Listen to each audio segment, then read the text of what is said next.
Edward the Blue Engine. Cows. Edward the Blue Engine was getting old. His bearings were worn and he clanked as he puffed along. He was taking 20 empty cattle trucks to a market town.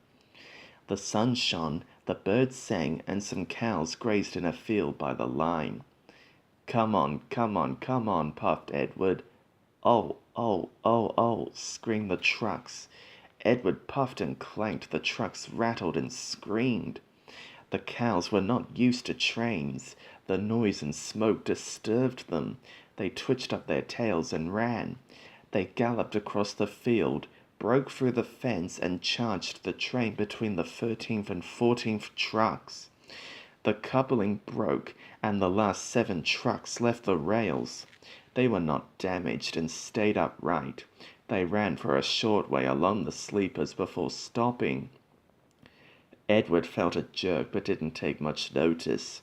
He was used to trucks. "Bother those trucks," he thought. "Why can't they come quietly?" He ran on to the next station before either he or his driver realized what had happened. When Gordon and Henry heard about the accident, they laughed and laughed. "Fancy allowing cows to break his train. They wouldn't dare do that to us. We showed them," they boasted. Edward pretended not to mind, but Toby was cross. "You couldn't help it, Edward," he said. "They've never met cows. I have, and I know the trouble they are." Some days later, Gordon rushed through Edward's station. "Poop, poop," he whistled. "Mind the cows." "Ha ha, ha ha, ha ha," he chortled, panting up the hill. "Hurry, hurry, hurry," puffed Gordon.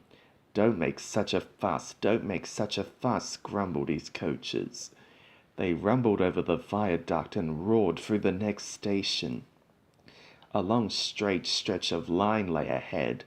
In the distance was a bridge. It had high parapets each side. It seemed to Gordon that there was something on the bridge. His driver thought so too. "Whoa, Gordon," he said and shot off steam. "Pah," said Gordon, "it's only a cow." "Shoo! Shoo!" he hissed, moving slowly onto the bridge, but the cow wouldn't shoo. She had lost her calf and felt lonely. "Moo," she said sadly, walking towards him.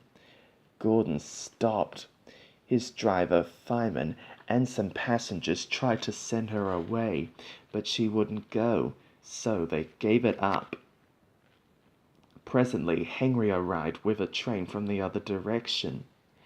"What's this?" he said grandly. "A cow. I'll soon settle her." "Be off! Be off!"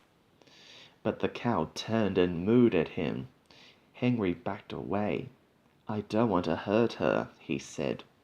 Drivers, firemen, and passengers again tried to move the cow, but failed.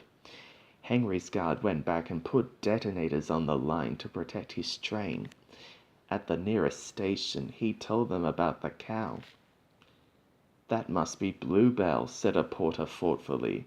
"Her calf is here, ready to go to market. We'll take it along."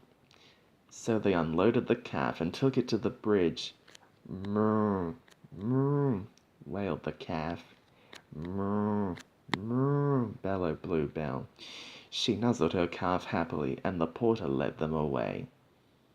The 2 trains started. "Not a word. Keep it dark," whispered Gordon and Henry as they passed. But the story soon spread. "Well, well, well," chuckled Edward. "2 big engines afraid of 1 cow." "Afraid? Rubbish," said Gordon huffily. "We didn't want the poor thing to hurt herself by running against us. We stopped so as not to excite her. You see what I mean, my dear Edward." "Yes, Gordon," said Edward gravely. Gordon felt somehow that Edward saw only too well.